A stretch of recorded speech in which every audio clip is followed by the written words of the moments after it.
کیونکہ یہ بڑا اہم میں سمجھتا ہوں کہ یہ جو بات ہے. بالکل. میں 8ویں آیت دوبارہ پڑھنا چاہتا ہوں. میں تیرے کاموں کو جانتا ہوں، دیکھ میں نے تیرے سامنے ایک دروازہ کھول رکھا ہے، کوئی اسے بند نہیں کر سکتا. آپ نے یہاں پر دروازے کی اور کھلے دروازے کی، اوپن ڈور کی بڑی اچھی تشریح فرمائی ہے اور بہت کھل کے بیان کیا ہے، وضاحت کی ہے.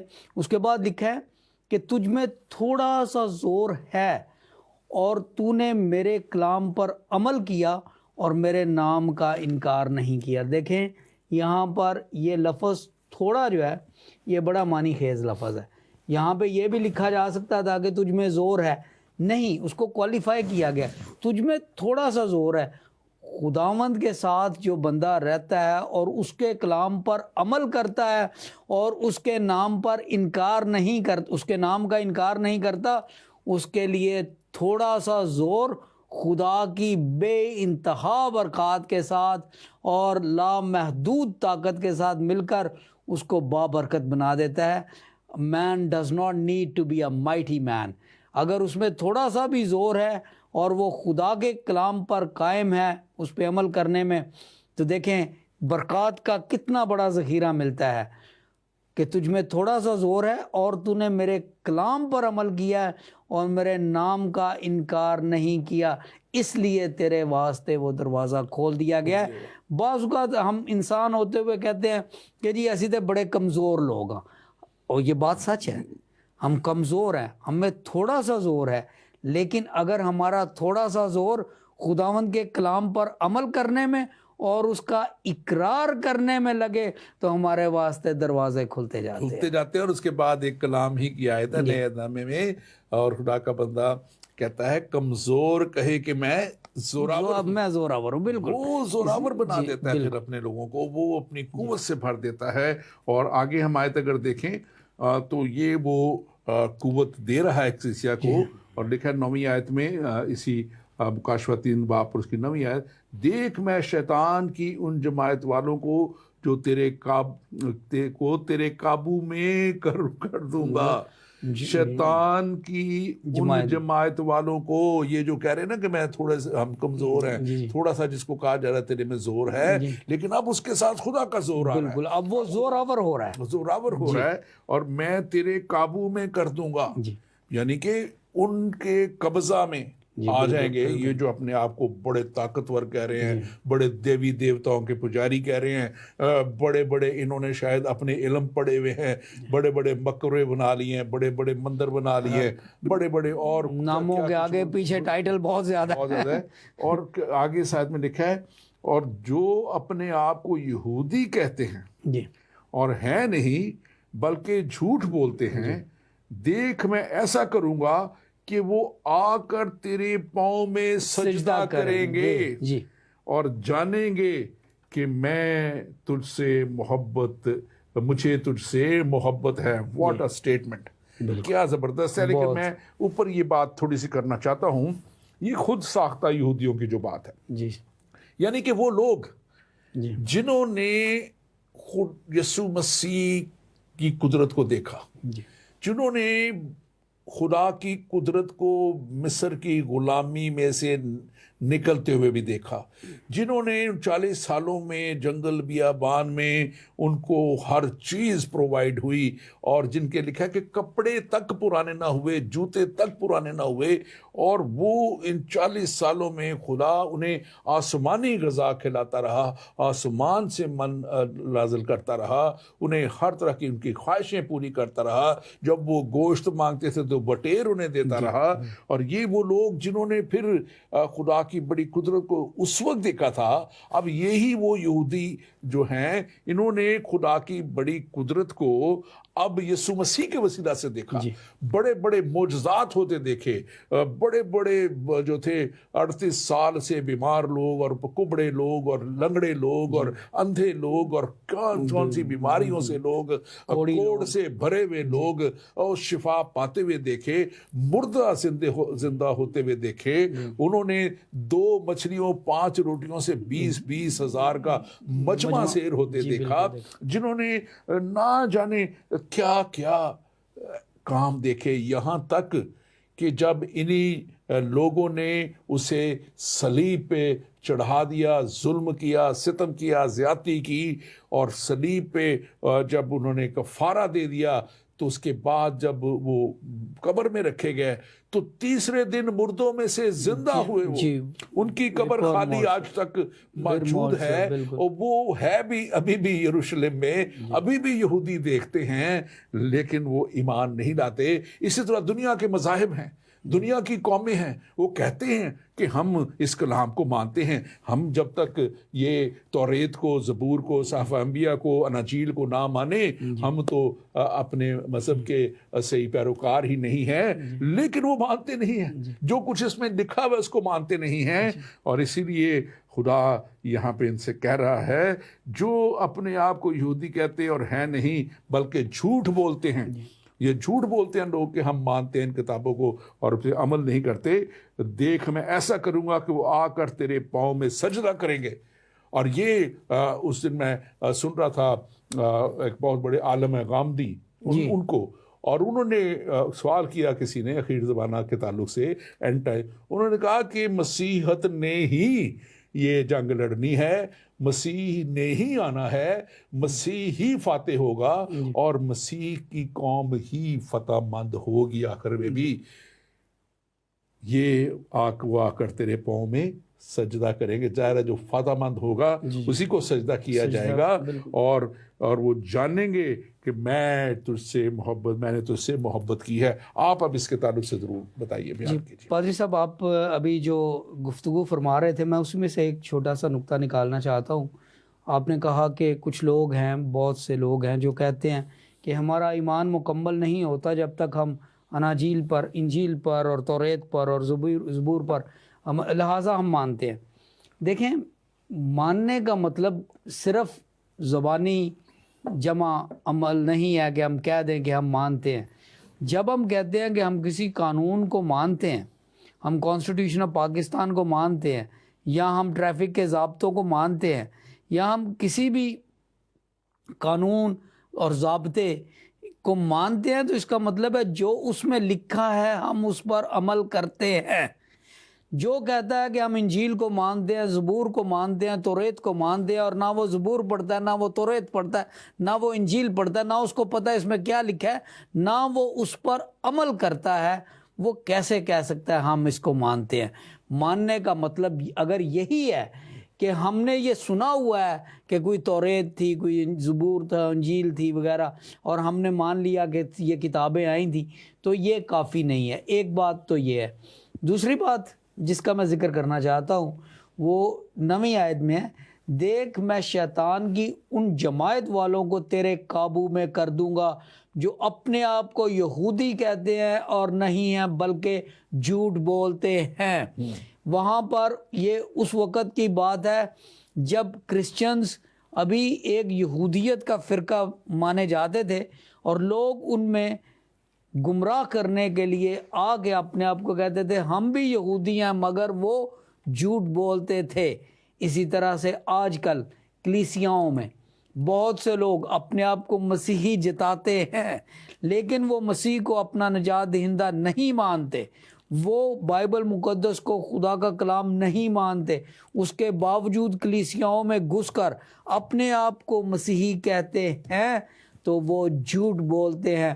خداوند کا وعدہ ہے کہ شیطان کی ان جماعتوں والے لوگ فلدلفیا کی کلیسیا کے قبضے میں کر دیے جائیں گے، اور اس وقت تک جب تک خداوند یسوع مسیح فاتح نہیں ہوتا، اور پھر آخرکار جیسے آپ نے فرمایا ہے یہ سب جھوٹے، یہ سب مکار سجدہ کریں گے، کیونکہ وہ سب خداوند یسوع مسیح کے پاؤں میں گر کر سجدہ۔ اور جب آپ کہتے ہیں فلدلفیا کی کلیسیا تو مراد اس سے فتح مند کلیسیا ہے، ابلیس اور اس کے کاموں پہ غالب آنے والی کلیسیا ہے، خدا کے کلام کے اوپر مکمل طور پہ چلنے والی کلیسیا ہے۔ اور یہی بات 10ویں آیت میں بھی لکھی ہوئی ہے۔ اگر ہم آگے چلیں تو وہاں پہ لکھا ہے چونکہ تو نے میرے صبر کے کلام پر عمل کیا ہے، اس لیے میں بھی آزمائش کے اس وقت تیری حفاظت کروں گا جو زمین کے رہنے والوں زمین کے رہنے والے آزمائے جائیں گے جو زمین کے رہنے والوں کے آزمانے کے لیے تمام دنیا پر آنے والا ہے۔ اب یہ ایک بات بڑی خاص ہے، پہلے تو خداوند کہہ رہے ہیں کہ دیکھیں یہ کنڈیشنل چیزیں ہیں ساری خدا کی، اب یہاں کہہ رہے چونکہ بیکاز تو نے میرے صبر کے کلام پر عمل کیا ہے۔ صبر کا کلام، خدا کا کلام ہمیں صبر سکھاتا ہے۔ خدا کا کلام آج ہم دیکھتے ہیں کہ ہمارے ساتھ ظلم ہوتا ہے، زیادتی ہوتی ہے، اور دوسرے مذاہب کا ذرا سا کچھ ہو جائے، ایک ہوا سے پیپر اڑ کے ادھر ادھر چلا جائے تو وہ جو ہے وہ بستیاں کی بستیاں جلا دی جاتی ہیں، ہمارے چرچ بھرے برائے جلا دیے جاتے ہیں، سینکڑوں اناجیل جلا دی جاتی ہیں، بائبلیں جلا جاتی ہیں۔ مسیحیت نے کبھی اٹھ کے اس طرح کی وہ کام نہیں کیے کہ وہ بستیاں جلا دے، وہ لوگوں کو زندہ جلا دے، وہ دوسرے کام کریں۔ اور یہاں پہ اسی لیے یہ صبر کا کلام جو یسوع مسیح کا کلام ہے وہ لکھا ہوا ہے کہ تو نے اس پر عمل کیا ہے، اس لیے میں بھی آزمائش وقت تیری حفاظت کروں گا۔ اور یہ بڑا ایک اہم پوائنٹ ہے جس کو میں آگے جا رہا ہوں ڈسکس کریں، آپ ضرور پہلے سے بھی کیجیے گا۔ لکھا ہے جو زمین کے رہنے والوں کے آزمانے کے لیے تمام دنیا پر آنے والی ہے، میں اس وقت میں، اب یہ بات ہو رہی ہے مصیبت کے ان سالوں کے لیے، یہ بات کر رہی جس کو ہم نے جو کیے ہیں اینڈ ٹائمز کے اوپر دوسرے پروگرام، وہ اس کے اوپر ہوئے ہیں مصیبت کے 7 سال جو آخر میں آئیں گے، اور جو جب مسیح کا آنا ہوگا اس سے پہلے اینٹی کرائسٹ آئے گا، ابلیس آئے گا، جو ابلیس ہے وہ مخالف مسیح کے روپ میں آئے گا، اور اس طرح پھر ایک جھوٹا نبی آئے گا، اور پھر اس کے ساتھ ساتھ ایک جو ہے جو اس کے ساتھ جھوٹے نبی کے ساتھ ساتھ وہاں پہ لکھا ہوا ہے کہ ابلیس، جھوٹا نبی، اور جو حیوان جو ہے وہ آئے گا۔ تو یہ اس وقت کا وعدہ یہاں پہ آج اس کلیسیا کے ساتھ نظر آ رہا ہے۔ اس کلیسیا سے مراد فتح مند کلیسیا کے لیے ہے، ایمانداروں کے لیے ہے، اور وہ یہ کہہ رہے ہیں کہ وہ ریپچر کا یہ جو ساری بات ہے، کلیسیا کے اٹھائے جانے کی بات ہے کہ ان کو اس طور پہ جو ہے وہ اٹھا لیا جائے گا، بچا لیا جائے گا، اور وہ پھر ان پہ یہ مصیبت نہیں آئے گی۔ آپ اس تعلق سے اس آیت کو جیسے بھی آپ بیان کرنا چاہے ضرور کیجیے۔ جی، آپ نے بڑی اچھی باتیں کی ہیں۔ دیکھیں پادری صاحب، پہلی بات تو یہ ہے کہ یہ بڑی بابرکت کلیسیا ہے، فلدلفیا کی کلیسیا، کیونکہ یہاں پر 2 بار اس بات کا ذکر آیا ہے کہ یہ کلیسیا خدا کے کلام پر عمل کرتی ہے۔ اور پھر یہاں پہ لکھا ہے، دیکھیں یہ کتنی اچھی بات ہے، خداوند یسوع مسیح فرما رہے ہیں کہ مجھے تجھ سے محبت ہے، آئی لو یو۔ میں نے کہیں پڑھا تھا کہ دنیا میں سب سے بڑا اور سب سے عام جھوٹ جو بولا جاتا ہے نا، وہ یہ 3 لفظ ہی ہیں، آئی لو یو۔ اور خاص طور پہ ویلنٹائن کے دنوں میں تو یہ جھوٹ بہت ہی بولا جاتا ہے، اور آج کل تو ایک کلک کے ساتھ کئی بار بول دیا جاتا ہے۔ یہاں پر خداوند یسوع مسیح جو قدوس ہے، جو برحق ہے، جو داؤد کی کنجی رکھتا ہے، وہ اپنی کلیسیا کو، اپنی دلہن کو کہہ رہا ہے آئی لو یو، مجھے تجھ سے محبت ہے۔ کیوں؟ چونکہ تو نے میرے صبر کے کلام پر عمل کیا ہے۔ اور دنیا کے لوگ، میں اس میں بات ایڈ کر دوں، دنیا کے لوگ تو کیونکہ اس جھوٹ کے حاکم کے نیچے ہیں، لیکن یہ ہمارے مسیحیت جھوٹ کے حاکم کے اوپر، اور آسمان سے اسی لیے اس جھوٹے کو گرا دیا گیا تھا، اور اسی لیے مسیح کے لیے لکھا ہوا ہے بائبل مقدس میں کہ وہ سب باتوں میں ہماری طرح آزمایا گیا تو بھی بے گناہ رہا۔ اس میں کوئی جھوٹ نہ تھا، اس میں کوئی چھل نہ تھا، کسی طرح کی بھی کوئی ایسی اس میں نہیں تھی۔ اس لیے یہ مسیح کا یہ کہنا مکمل طور پہ میں سمجھتا ہوں کہ برحق، قابل بھروسہ، اور یقیناً ایک بالکل سالڈ کہتے ہیں اسٹیٹمنٹ ہے۔ ایبسولوٹلی۔ پاری صاحب، دوسری بات جس کا میں ذکر کرنا چاہتا ہوں، پہلے تو یہ خداوند یسوع مسیح فرما رہے ہیں اس کلیسیا سے کہ مجھے تجھ سے محبت ہے۔ دوسری بات یہ ہے کہ وعدہ دیا جا رہا ہے میں اس وقت تیری حفاظت کروں گا۔ کب؟ جب وہ وقت آئے گا کہ زمین کے رہنے والوں کے آزمانے کے لیے تمام دنیا پر جو وقت آنے والا ہے، جو مشکل آنے والی ہے، اس وقت میں تیری حفاظت کروں گا۔ اس لیے کیونکہ میں تجھ سے محبت کرتا ہوں، اس لیے کیونکہ تو نے میرے کلام پر، میرے عمل کیا کلام پر، اور اس لیے کیونکہ تجھ میں تھوڑا سا زور ہے اور تو نے وہ زور میرے اقرار کے لیے، میرے کلام کے پھیلانے کے لیے استعمال کیا. اور یہ ساری باتیں کون کر رہا ہے؟ جس نے کہہ دیا کہ میں قدوس اور برحق ہوں. دیکھیں میں جلد آنے والا ہوں، یعنی کہ یہ ساری باتیں، میں تجھ سے محبت کرتا ہوں، میں تیری حفاظت کروں گا، میں جھوٹوں کو تیرے قدموں میں لے آؤں گا، اور میں جلد آنے والا ہوں. یہ بڑی خوبصورت چیزیں ہیں. اور یہ ہم جو مسیحی ہیں، ہمارے لیے یہ کلام سونے کے ترازو میں بھی تولا جائے تو سونا کم نکلے گا. یہ ہیروں جواہرات کے ساتھ بھی تولا جائے تو ہیرے اور جواہرات کم نکلیں گے. اس لیے کیونکہ جو مقصدیت اس کلام میں ہمارے لیے لکھ دی گئی ہے کہ خدا ہماری حفاظت کرتا ہے، خدا ہم سے محبت کرتا ہے، وہ جلد آنے والا ہے، جھوٹوں اور سچوں کا انصاف بھی کرے گا. اور دیکھیں یہ کلیسیا جو ہے فلدلفیا کی کلیسیا، یہ جتنی بھی کلیسیوں کا ذکر ہے، دس از مائی فیوریٹ کلیسیا. وہ اس لیے کیونکہ اس میں کوئی چھل نہیں ہے. انہوں نے جو خدا کا کلام ہے وہ پورا کیا ہے. اور پھر آپ اس کو کافی دفعہ آپ نے یہ لفظ بولا، میں جلد آنے والا ہوں. 11ویں آیت، اگلی آیت یہی ہے، میں جلد آنے والا ہوں. جو کچھ تیرے پاس ہے اسے تھامے رہ، تاکہ کوئی تیرا تاج نہ چھین لے. جو کچھ تیرے پاس ہے، کیا آج دنیا کے پاس وہ ایمان ہے؟ کیا آج تعلیم یسوع مسیح کی ہے؟ کیا اس فضل کی بدولت، اس گریس کی بدولت جو ہمیں معافی مل گئی، جو ہمارے گناہ معاف کر دیے گئے، ہمیں نجات مل گئی، یسوع مسیح کا ساتھ مل گیا، اور یسوع مسیح کے ساتھ ہمیشہ کی زندگی مل گئی، 1000 سالہ بادشاہت میں لکھا ہے کہ ہم اس کے ساتھ ہوں گے. کیا وہ ہمارے پاس ہے جس کو ہم تھام لیں؟ اگر آپ کے پاس کچھ ہے ہی نہیں تو کیا تھامیں گے؟ تو آپ تھامیں گے کیا؟ آپ کے پاس کچھ ہونا چاہیے کسی چیز کو تھامنے کے لیے. اور پھر خداوند کہہ رہے ہیں کیوں تھامے رکھنا ہے اس کو، کیوں رکھنا ہے؟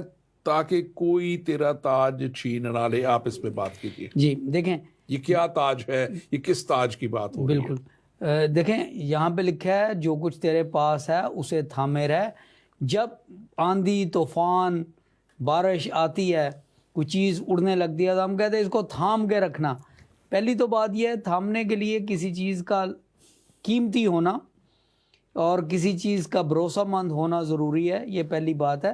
اور خداوند یسوع مسیح یہاں پر جن چیزوں کا ذکر کر رہے ہیں، جو کچھ تیرے پاس ہے، یہ روحانیت کی باتیں ہیں. یعنی وہ تعلیمات جو خداوند یسوع مسیح نے تمہیں دی وہ تھام کے رکھو، جھوٹوں کے ساتھ نہیں رہو. جو باتیں میں نے تمہیں بتائیں وہ سمجھو، ایمان کی دولت، فضل کی دولت، تعلیم کی دولت، حکمت کی دولت، ان کو تھام کے رکھو، کیونکہ ان کے تھامے رہنے سے ہی تمہیں تاج ملے گا. کون سا تاج؟ زندگی کا تاج ملے گا. دیکھیں تاج جو ہے سر پر جب سجایا جاتا تھا، تاریخ گواہ ہے اس بات کی کہ تاج سر پہ سجائے جانے کا مطلب تھا کہ اب تمہارا مرتبہ، رتبہ ایک خاص ہو گیا ہے، عام لوگوں سے نہیں. تاج بادشاہوں کے سر پہ ہوتے تھے، اس کا مطلب ہے بادشاہت ملی. یہاں پہ جو تاج سجایا جائے گا اس کا مطلب ہے تمہیں زندگی ملی. یہ زندگی کا تاج ہے جس کا ذکر بائبل مقدس میں کئی بار آیا ہے. بالکل آیا. اور ایک بڑی مشہور آیت ہے، جان دینے تک بھی وفادار رہ تو میں تجھے زندگی کا تاج دوں گا. یہ اسی کلام مقدس میں لکھا ہوا ہے. اور وفادار رہنے کی بہت زیادہ تعلیم دی گئی ہے. حلیم اور فروتن رہنے کی بہت زیادہ تعلیم دی گئی ہے. اگر ایمان ہی چلا گیا، اگر سچائی کی پہچان ہی چلی گئی، اگر نجات ہی چلی گئی، تو پھر تاج بھی چلا جائے گا. اور تاج کا چلا جانے کا مطلب جیسے آپ نے بیان کیا ہے، پھر کچھ بھی نہیں رہ جائے گا. پھر ہمیشہ کی ہلاکت اور ہمیشہ کی ہلاکت میں جانا ہی رہ جائے گا. میں جلد آنے والا ہوں، یہ ایک ری ایشورنس ہے، یہ ایک خدا کا وعدہ ہے، یسوع مسیح کا وعدہ ہے.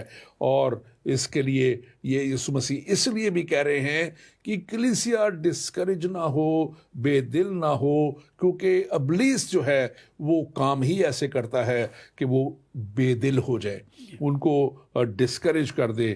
لیکن جو ریوارڈ ہے، جو بہت بڑا تحفہ یا انعام صحیح لفظ ہے اس کا، انعام ہے، وہ ہمیشہ کی زندگی مسیح کے ساتھ جڑے رہنے سے ہے، مسیح کے پاس ساتھ چلنے سے ہے، مسیح کے ساتھ ایمان لے آنے پہ ہے. اور پھر ہم دیکھتے ہیں کہ کسی بھی طور پہ جو مسیحی ہیں ان پہ ججمنٹ نہیں ہے. جو غیر ایماندار ہیں، جو گناہ میں ہیں، جو مسیح کو جانے نہیں پہچانے نہیں، ججمنٹ ان کے لیے ہے. اسی لیے وہ دن ان کے لیے برا ہے، وہ ججمنٹ کا دن، وہ سفید تخت کی عدالت جب یسوع مسیح آئیں گے، وہ ان کے لیے برا ہے. ایماندار تو پہلے ہی اس کے ساتھ جلالی بدنوں میں آسمانی مقاموں میں ہوں گے. آپ اس کے تعلق سے ضرور بات کیجیے. پادری صاحب میں 2 باتیں عرض کرنا چاہتا ہوں. پہلی تو بات یہ ہے وہ تاج چھن جانے کا مطلب ہوتا ہے مغلوب ہو جانا. جب کوئی بادشاہ ہار جاتا ہے تو اس کا تخت و تاج چھن جاتا ہے.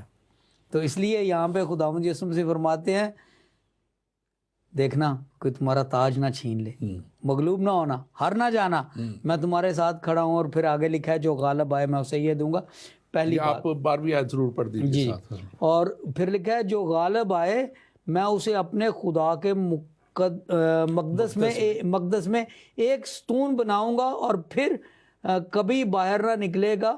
اور میں اپنے خدا کا نام اور اپنے خدا کے شہر یعنی اس نئے یروشلم کا نام جو میرے خدا کے پاس ہے، آسمان سے اترنے والا ہے، اپنا نیا نام اس پر لکھوں گا.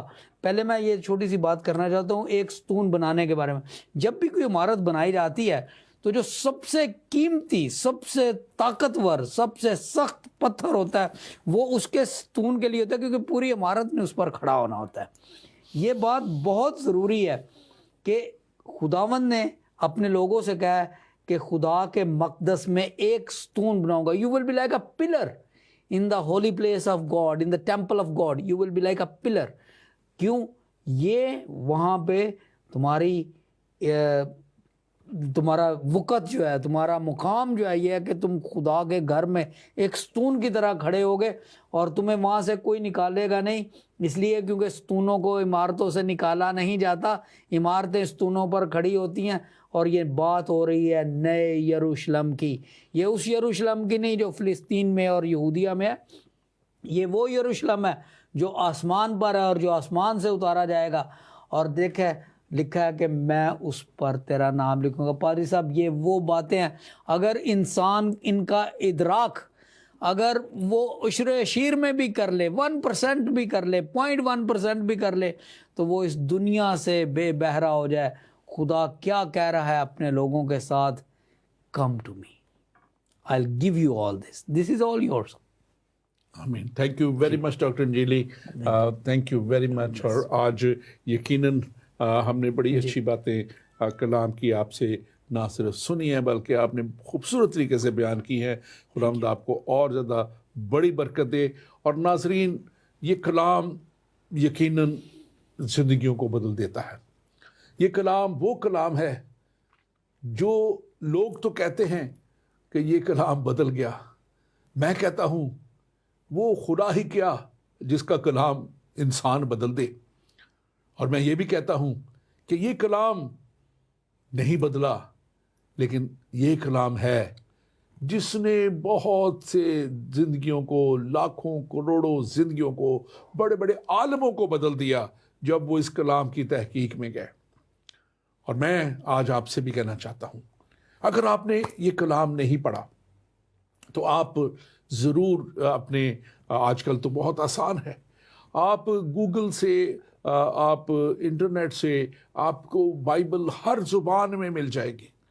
آپ بائبل کو وہاں سے پڑھیں اور آپ اس کلام کو وہاں سے حاصل کریں، یا آپ ہمیں زندگی ٹی وی کے اس پہ میسج کریں اور آپ تک ہم اس کلام کو پہنچائیں گے، اور یقیناً یہ کلام آپ کی زندگی کو، آپ کی آنے والی نسلوں کو بدل دے گا اور آپ کو جو ہے ہمیشہ کی زندگی تک لے جائے گا۔ اور جیسے خدا کے کلام میں لکھا ہے تمہیں مفت دیا گیا، ہم بھی یہ کلام آپ کو مفت دیں گے، آپ تک مفت پہنچائیں گے، کیونکہ یہ وہ کلام ہے جس کو نہ ہم پیسوں میں تول سکتے ہیں نہ روپوں میں تول سکتے ہیں، کیونکہ یہ تو وہ کلام ہے جو آپ کی، میری اور آنے والی نسلوں کی بہت بڑی ضرورت ہے۔ اور آج خاص طور پہ یہاں پہ ایک بات جو ہم نے کی ہے، کیا آپ اس سب کو لینے کے لیے تیار ہیں؟ کیا اس بڑی خدا کی مہربانی کو اور اس بڑی رحمت کو اور اس بڑے فضل کو قبول کرنے کے ایک نئی زندگی لینے کے لیے تیار ہیں؟ اگر تیار ہیں تو آج ہی دن ہے فیصلے کا، کیونکہ خدا کا کلام کہتا ہے کہ نجات کا دن آج ہی ہے۔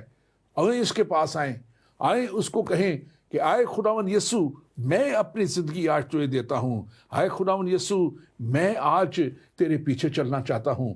اور یقیناً وعدوں کا سچا خدا آئے گا، یسوع مسیح آئے گا اور اس کا پاک روح آپ کے ساتھ ہو جائے گا اور آپ کو وہ تقویت دے گا، آپ کو زور دے گا، اور اس فیلادلفیا کی کلیسیا کی طرح ایک فتح مند زندگی دے دے گا، فتح مندی آپ کو دے دے گا۔ اور آپ اس فتح مندی میں جب آگے بڑھیں گے تو یقین مانیں کہ آپ کی نسلیں بھی اس راستے پہ چلتے چلتے ہمیشہ کی زندگی کو پالیں گی، ہمیشہ کی ہلاکت سے بچ جائیں گی، اور آپ اس منزل تک پہنچ جائیں گے جہاں خداوند ہمارا خدا آپ کو دیکھنا چاہتا ہے، یعنی وہ جگہ جہاں پہ وہ خود موجود ہے، اس کا بیٹا یسوع موجود ہے، اس کا پاک روح موجود ہے، اور وہ جگہ ہولی آف ہولیز سے ہے، اس میں آپ کا وہ انتظار کرتا ہے۔ اور وہ کہتا ہے کہ اے میرے بیٹے، اے میری بیٹی، تو چاہے کسی بھی رنگ، نسل اور مذہب سے ہے، میں نے تیرے لیے فدیہ دیا ہے۔ یہ یسوع مسیح کا کلام ہے۔ وہ کہتا ہے کہ میں کل، آج اور اب تک یکساں ہوں اور میں تجھے بلاتا ہوں۔ اے میرے بیٹے، اے میری بیٹی، میرے پاس لوٹ آ۔ کیا آپ اس کے پاس آنے کے لیے تیار ہیں؟ اگر آنے کے لیے تیار ہیں تو آج ہی اس سے دعا کیجئے اور اس سے وعدہ کیجئے، اور وہ آپ کو ایک نئی زندگی میں لے جائے گا۔ خداوند آپ کے ساتھ ہو اور خداوند آپ کی مدد کرے، آمین۔